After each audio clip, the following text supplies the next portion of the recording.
our first speaker. And all we're going to do on these short speeches is give them just like we did at Women's History Month.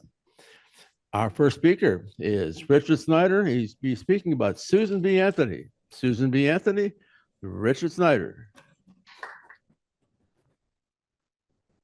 I have in my hand Susan B. Anthony dollar. How many remember that? All right, a few hands. It wasn't really popular. If you pull out a quarter and compare it to the Susan B. Anthony dollar, they're about the same size. And a lot of people paying would actually pay with the Susan B. Anthony dollar thinking it was a quarter.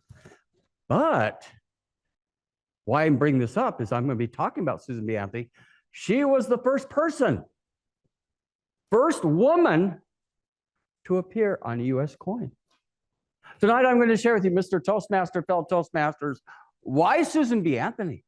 Why was she the first woman chosen? Out of all the millions of women that could have been chosen, why did the United States choose Susan B. Anthony? Susan B. Anthony was born February 15th, 1820 in Massachusetts.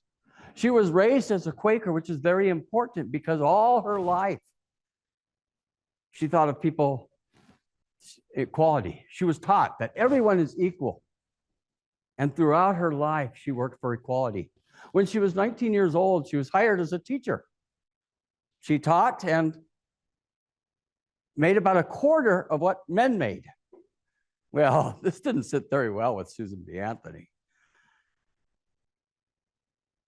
Another event which really changed her life, in addition to being raised as a Quaker, and then her teaching not being paid what men were paid, was in 1851, she met Elizabeth Cady Stanton, the leader at that time of the suffragette movement. Together, Elizabeth Cady Stanton and Susan B. Anthony carried that mantle throughout their lives.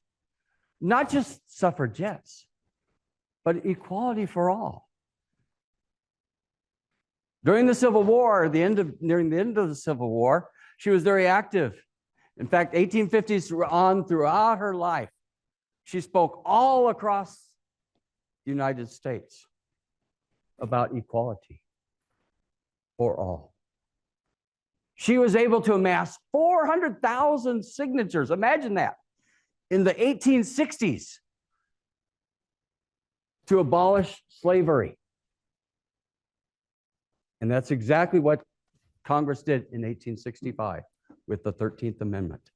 Thanks in large part to Susan B. Anthony and the suffragettes. Not satisfied, a few years later, the 14th Amendment was passed, which gave equal protection to all Americans, whether born in America or naturalized citizens. Another huge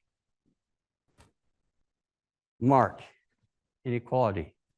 And then in 1870, she worked again with the suffragettes, with everyone, to get African Americans the right to vote.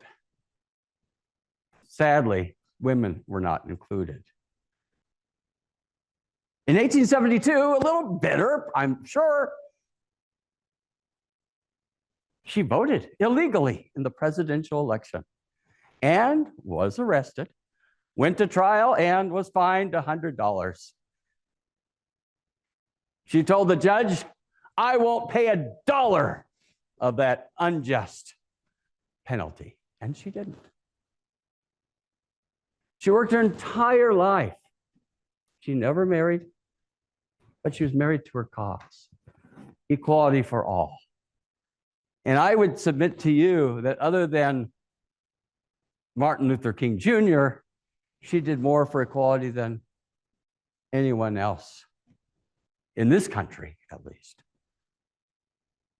Sadly, Susan B. Anthony died in 1906. She had a great life. She actually gave a speech in February of 1906, a month before she passed. And I say sadly, because she never got to see women get the right to vote. Now, Congress, and maybe They finally saw the light of day, gave women the right to vote in 1920. And it's only poetic justice that it was 100 years, anniversary years to the date she was born.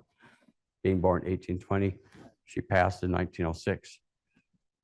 In 1979, United States created the Susan B. Anthony dollar, the first woman, and very appropriately, the first woman recognized on United States coin. So all the millions and millions of women, and now they're putting out the quarters, I think up to 20 women, and each one of them has had a huge part, success, in changing the world we live in today. But remember, Susan B. Anthony was the first United States government recognized on the coin for all she did for equality, making this a much, much better world. Mr. Toastmaster.